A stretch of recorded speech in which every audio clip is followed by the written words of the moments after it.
Ruins of an empire. The remnants of the Romans' foothold in Africa. Ruins too of later dynasties.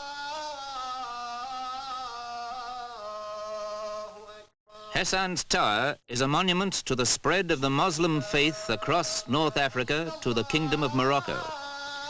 In Rabat, a great mausoleum remembers King Mohammed V, father of the present king. Morocco's kings have always been fervent champions of the Moslem faith.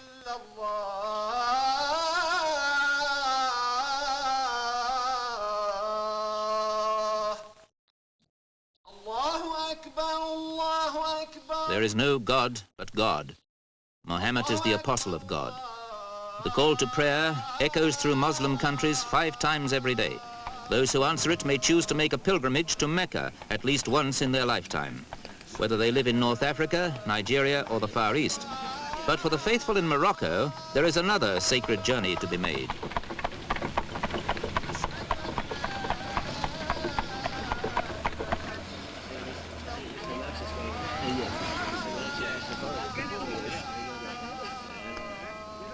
In the hills north of Meknes is the holy village of Moulay Idriss, a place that's a monument to the founder of the Fortunate Kingdom.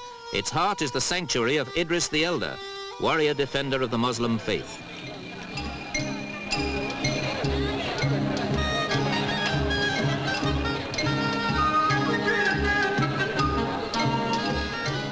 And wherever the faithful gather, so do the salesmen, not with the exotic haberdashery of Fez or Marrakesh, but the marginally useful flotsam of the technological age, eddying its way to a country where there's always a use for an empty tin or a selection of discarded plastic bottles.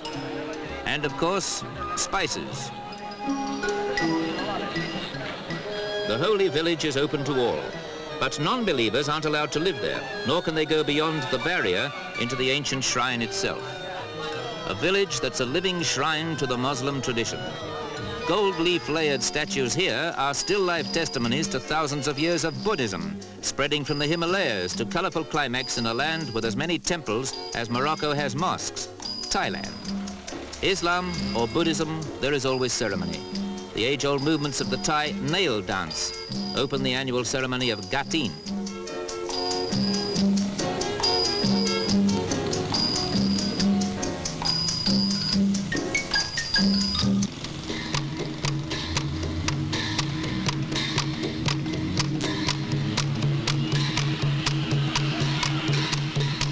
Gatin is a deed of charity, acted out today by students in Chiang Mai.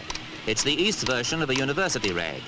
Collecting money for a good cause is the same the world over, but there the similarity to our red brick roistering ends. The fruits of charity in Thailand are money trees.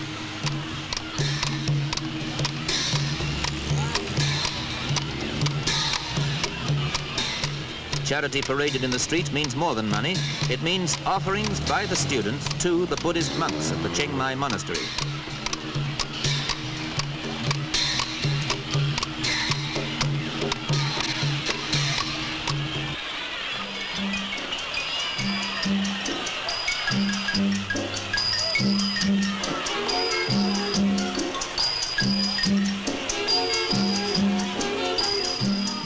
Stylized glamour and ancient sophistication embellish this simple act of charity. It ends in a climb to the monastery at the top of a flight of 1,000 steps.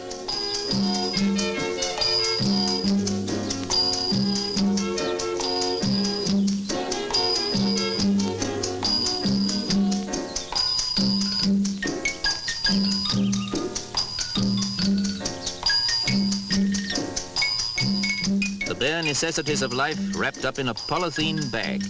Soap, matches, toilet rolls, offered to men who have renounced the worldly round forever, or perhaps for the 3 months with which most young Thai men round off their education.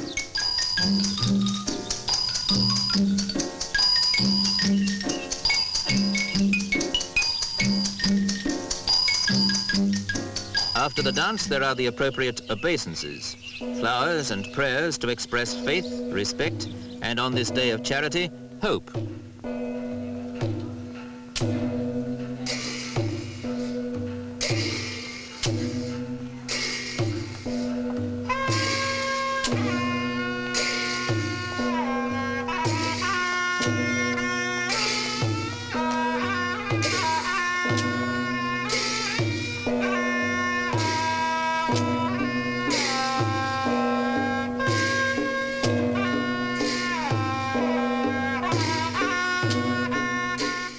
Such devotions, like the essence of all religious intentions, depend on simplicity.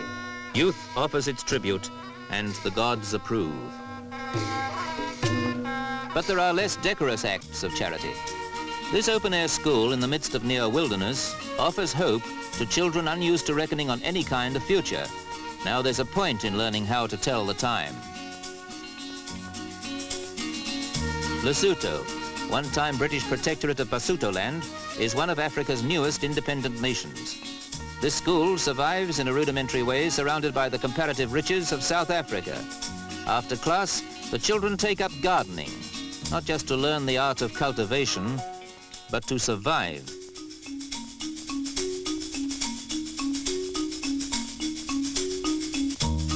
The Save the Children Fund gives hope and encouragement to children like this in 28 countries all over the world, including the UK. So charity begins at home. In Lesotho, they're provided with the tools to grow their own food. The vegetables in the school garden go to make their daily meal.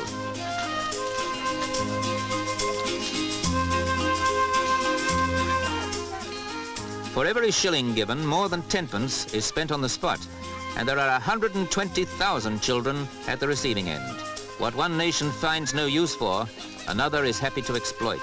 Here, the tin can is the symbol of faith, hope, and charity.